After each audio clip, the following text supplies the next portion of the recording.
Salah satu urusan wajib bagi pemerintah daerah sebagaimana diatur dalam Undang-Undang Nomor 23 Tahun 2014 tentang pemerintahan daerah adalah di bidang pelayanan dasar yang mencakup 6 bidang pelayanan dasar. Pelaksanaan ke-6 bidang pelayanan dasar tersebut wajib dilandasi standar pelayanan minimal atau SPM. Peraturan Menteri Dalam Negeri Nomor 59 Tahun 2021 tentang penerapan SPM merupakan pedoman operasional penerapan SPM pada ke-6 bidang pelayanan dasar tersebut sebagai pengganti dari Permendagri Nomor 100 Tahun 2018.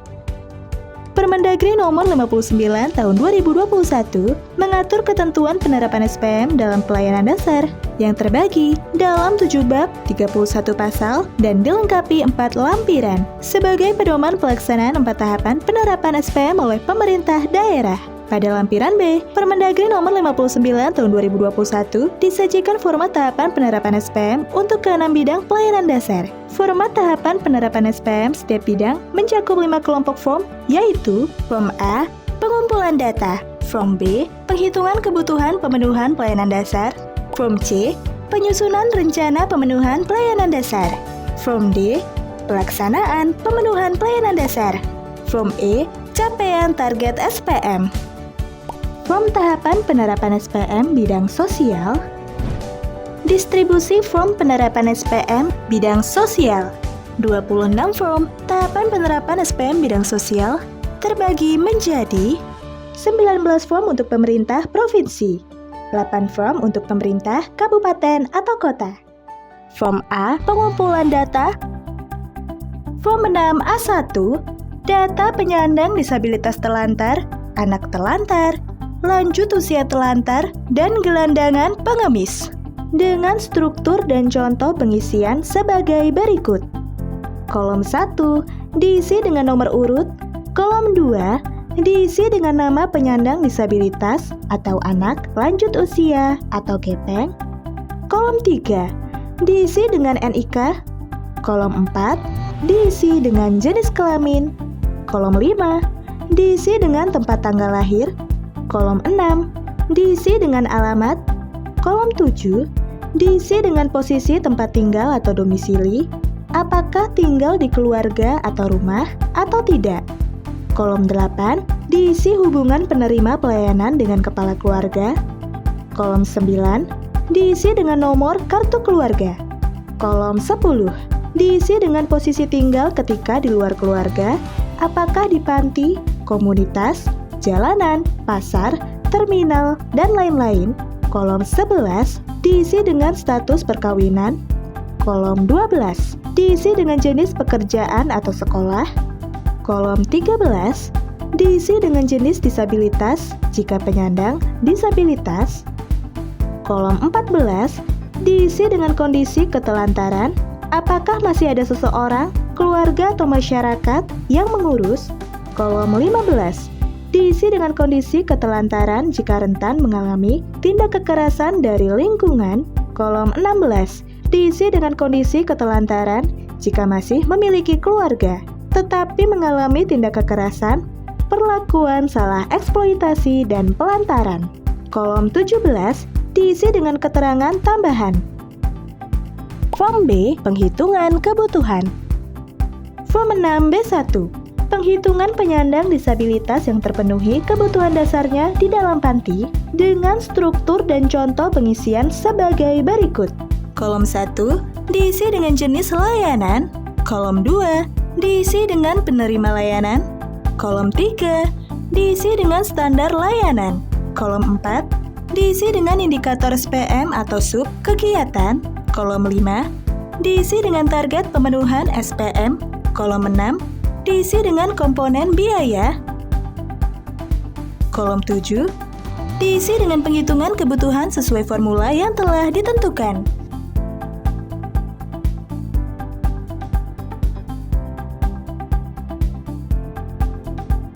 Form C, penyusunan rencana. Form 6C1, rencana pemenuhan penyandang disabilitas terlantar dalam panti dengan struktur dan contoh pengisian sebagai berikut. Kolom 1 diisi dengan nomor urut, kolom 2 diisi dengan jenis kebutuhan pemenuhan layanan dasar, kolom 3 diisi dengan subkegiatan yang disesuaikan dengan Peraturan Menteri Dalam Negeri Nomor 90 Tahun 2020. Kolom 4 diisi dengan keluaran dari subkegiatan. Kolom 5 diisi dengan nama kegiatan sesuai dengan nomenklatur Peraturan Menteri Dalam Negeri Nomor 90 Tahun 2020. Kolom 6 diisi dengan program sesuai dengan nomenklatur Peraturan Menteri Dalam Negeri Nomor 90 Tahun 2020.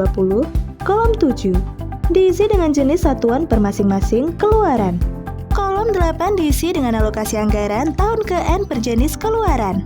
Kolom 9 diisi dengan sumber dana.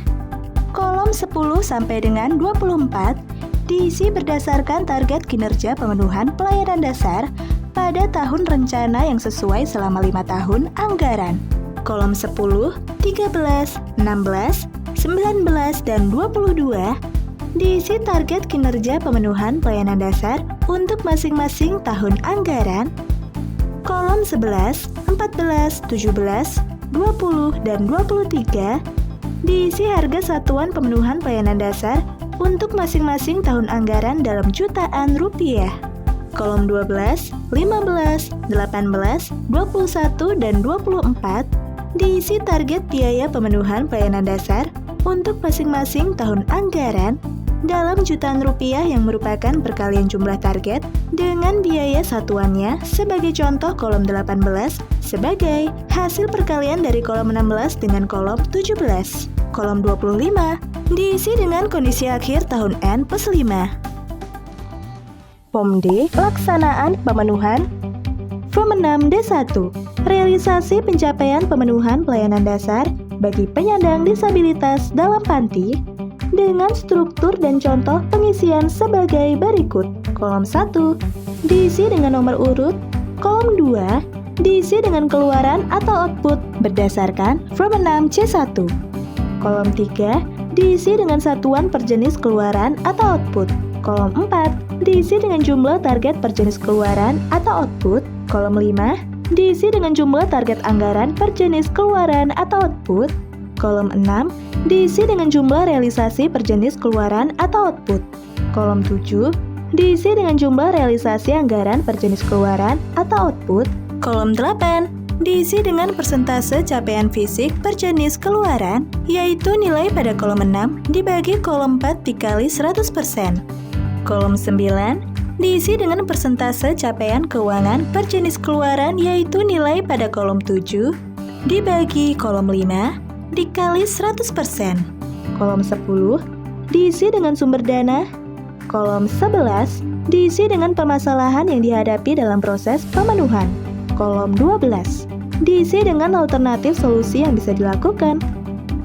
Form E, capaian target SPM. Form 6 E1, capaian target SPM sosial dengan struktur dan contoh pengisian sebagai berikut. Kolom 1 diisi dengan nomor urut. Kolom 2 diisi dengan jenis pelayanan dasar sosial sesuai Peraturan Pemerintah Nomor 2 Tahun 2018 tentang SPM. Kolom 3 diisi dengan jumlah klien luar panti. Kolom 4 diisi dengan jumlah populasi di daerah kabupaten atau kota yang membutuhkan rehab sos luar panti dari penerapan SPM. Kolom 5 diisi capaian penerima layanan dasar sosial luar panti dalam persen, yaitu kolom 3 dibagi kolom 4 dikali 100%. Kolom 6 diisi dengan hasil perhitungan kebutuhan minimal sosial yang berbasis penerima dan standar teknis. Kolom 7 diisi dengan hasil pemenuhan kebutuhan. Kolom 8 diisi capaian penyediaan layanan dasar sosial dalam persen, yaitu realisasi dibagi dengan target dikalikan 100%. Kolom 9 diisi rata-rata capaian pelayanan dasar sosial, yaitu capaian penerima layanan ditambah capaian penyediaan layanan, dan hasilnya dibagi 2. Kolom 10 diisi kategori capaian pelayanan dasar sesuai dengan nilai kolom 9, dengan kategori sangat tinggi jika bernilai 85 hingga 100, tinggi jika memiliki nilai 75 hingga 84, sedang jika nilainya 60 hingga 74, dan rendah jika nilainya di antara 0 hingga 59. Demikian cara pengisian form penerapan SPM bidang sosial agar perencanaan dan pelaksanaannya berlangsung efektif, efisien, terpadu, yang didukung ketersediaan anggarannya sehingga warga negara memperoleh pelayanan bidang sosial sesuai ketentuan SPM. Direktorat Jenderal Bina Pembangunan Daerah, Kementerian Dalam Negeri Republik Indonesia.